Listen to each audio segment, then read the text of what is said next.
gentlemen, industry colleagues, welcome to the NTDA Tyre Industry Conference 2015, here at this fantastic new venue, the ICC Birmingham. Well, 2015 has certainly been a busy year for the association. Membership is growing, activity on a regional, national and European level is increasing, and members are engaging with the association at a level we have not seen in decades.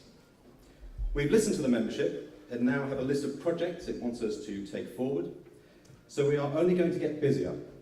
But if that means that we will deliver better, more relevant and tangible results to our members, then all I can say is bring it on. This also marks a special year for the association, as it has now reached its 85th year of existence. And to mark that occasion, the executive officers and council of the association decided that it was the right time to hold an industry conference. Although this is the first conference the NTDA has held in 10 years, the association does have a proud history of bringing the industry together at such events. In fact, the first NTDA National Convention, as it was then known, was held in Peebles, Scotland in 1947.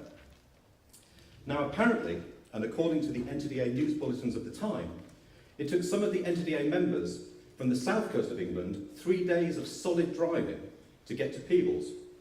But despite the far more arduous journey, the slower vehicles, and the lack of motorways, more than 200 determined people made it to that first event too. Here you can see an image of the, he says confidently, here you can see an image of the original programme for that event back in 1947. Here are some of the forefathers of the NTDA in a photograph taken in 1947. Now I think it's great to see some of those legendary association members gathered together.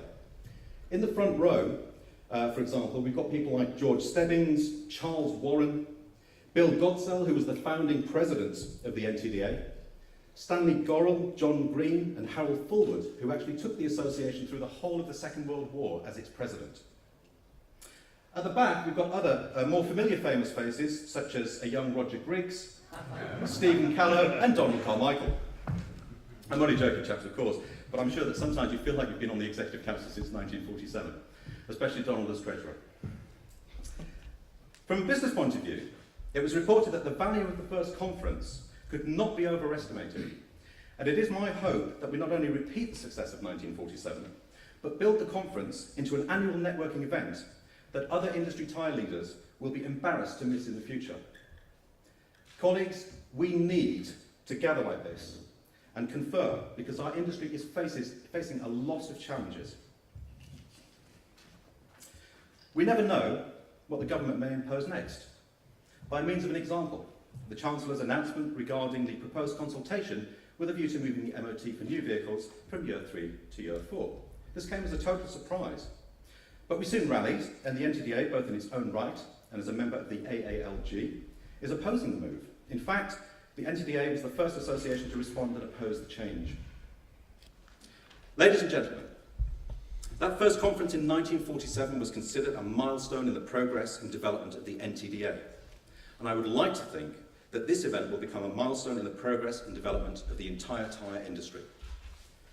This event, however, would not have been possible without the support of our very kind sponsor, Zenesis.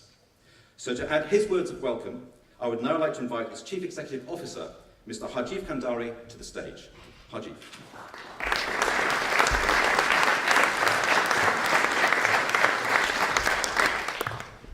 Thank you. I'm just glad I'm the CEO of Zenesis and not Volkswagen.